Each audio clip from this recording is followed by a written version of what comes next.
In the psychology of the modern civilized human being, it is difficult to overstate the significance of the house. Since as early as the Neolithic era, humankind has defined itself by its buildings. Buildings for worship, buildings for socializing, buildings for protection, even buildings for the commemoration of the dead. But of all the structures that mankind has invented for itself, there is little doubt that the house is that which it relies upon most completely for its continued survival.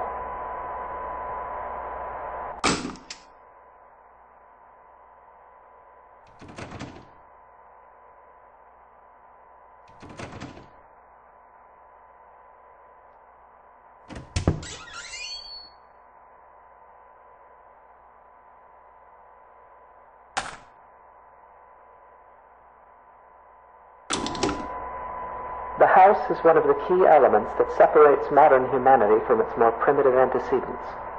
No other creature goes to such lengths to create lasting, permanent shelter for itself, nor regards said shelters with such reverence and import. Why do human beings of our modern age foster this tremendous sympathy toward their homes? There are many reasons, of course, but perhaps it is due in some small part to seeing them as a reflection of ourselves.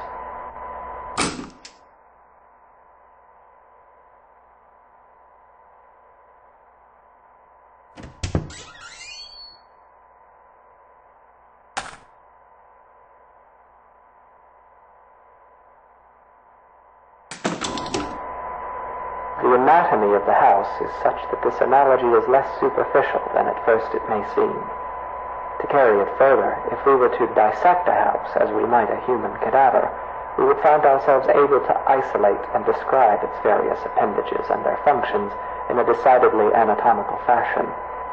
There is even a fair number of direct comparisons to be drawn between those organs of a house and those of a human body.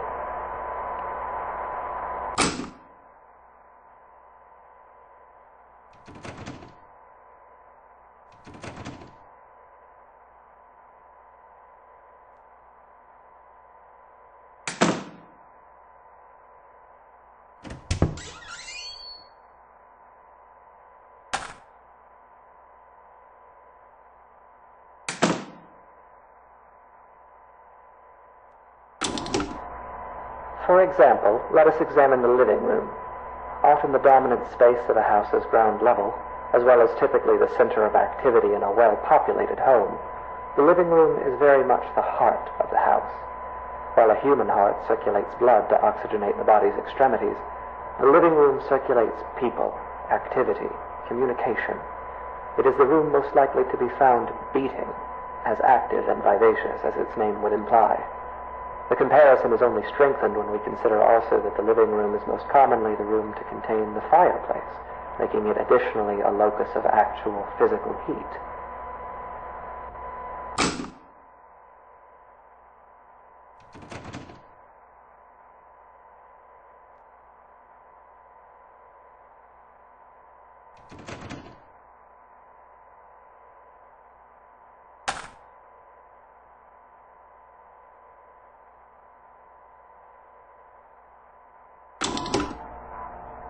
It is easy to think of the kitchen and dining room as the stomach or digestive system of a house, though this comparison is tenuous.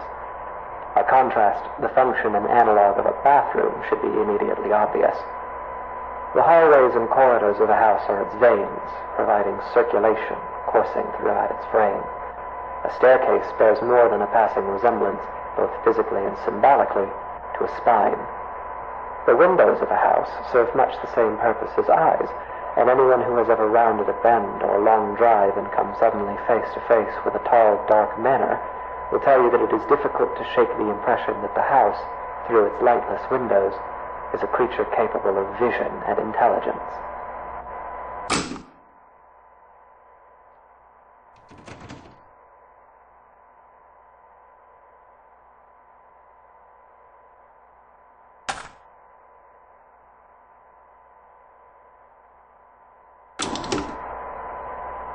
The bedroom is perhaps the room that most eludes direct comparison in this fashion.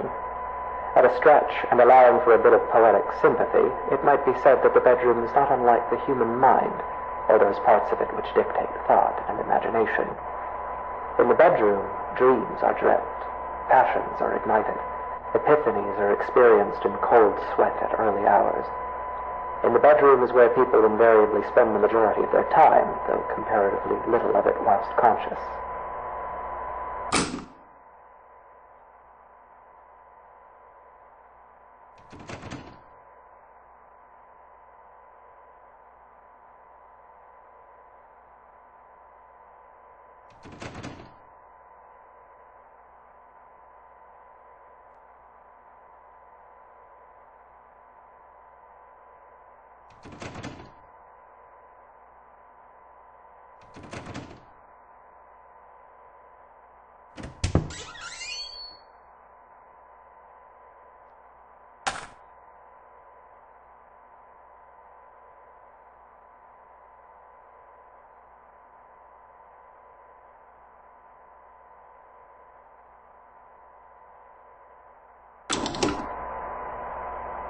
And yet this analogy is an incomplete one, for obviously the mind is an exceedingly complex thing. If the bedroom represents the thinking, dreaming part of the brain, then it is the basement that represents those lower, unconscious parts. The basement is dark. It is buried. It is a place full of cobwebs where memories are stored. A poignant comparison, truly. Often the unnerving uncertainty that comes with considering the deeper aspects of the human psyche is not unlike gazing down at the swimming blackness pooled at the bottom of a basement stairwell. It is a place we spend our childhoods filling with monsters that will lay for years in patient silence. It is a place that, barring some specific errand, we seldom ever want to go.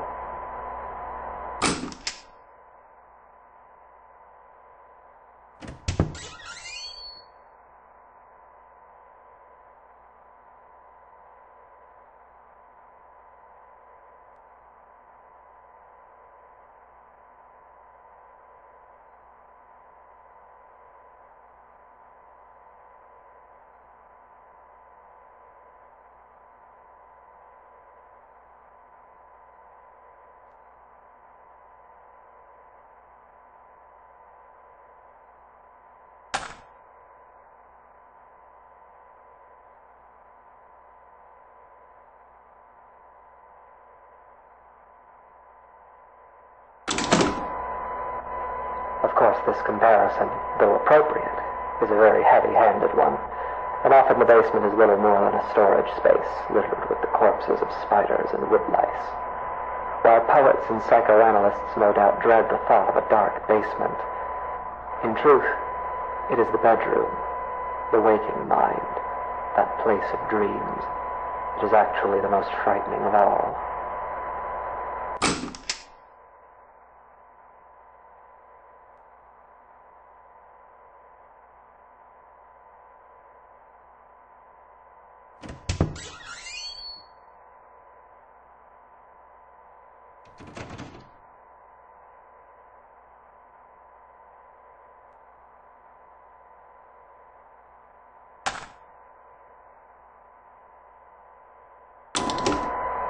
It is here, in the bedroom, that we are our most vulnerable.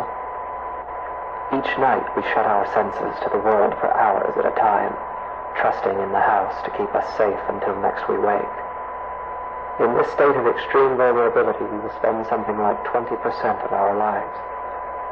Anything might stand beside us, watch us, keep us company until dawn, and we would never perceive it. We can only pray that the house will not let such things carry on as we sleep.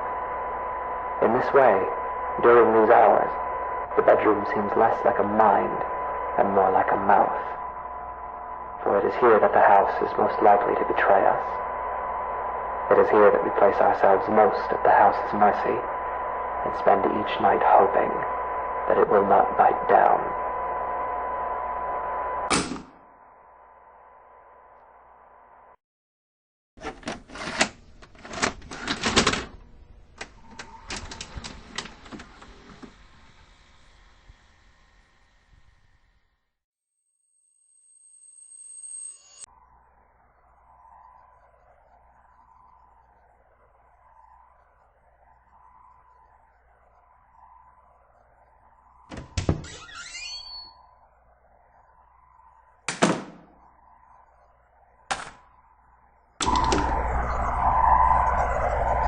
In the psychology of the modern civilized human being, it is difficult to overstate the significance of the house.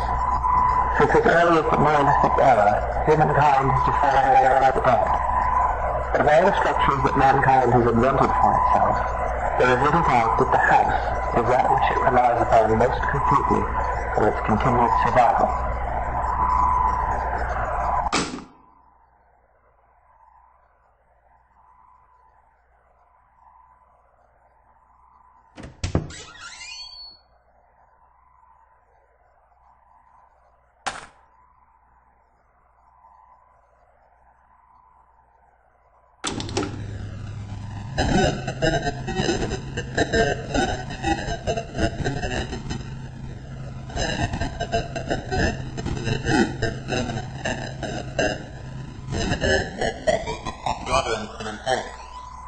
Why do human beings of our modern age foster this tremendous sympathy?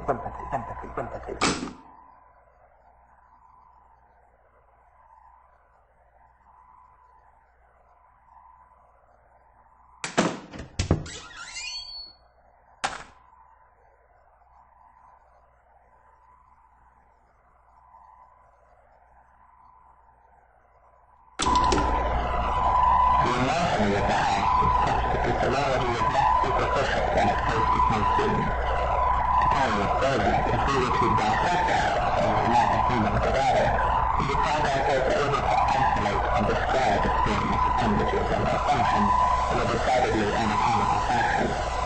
There are a fair number of direct comparisons to be drawn between our perfect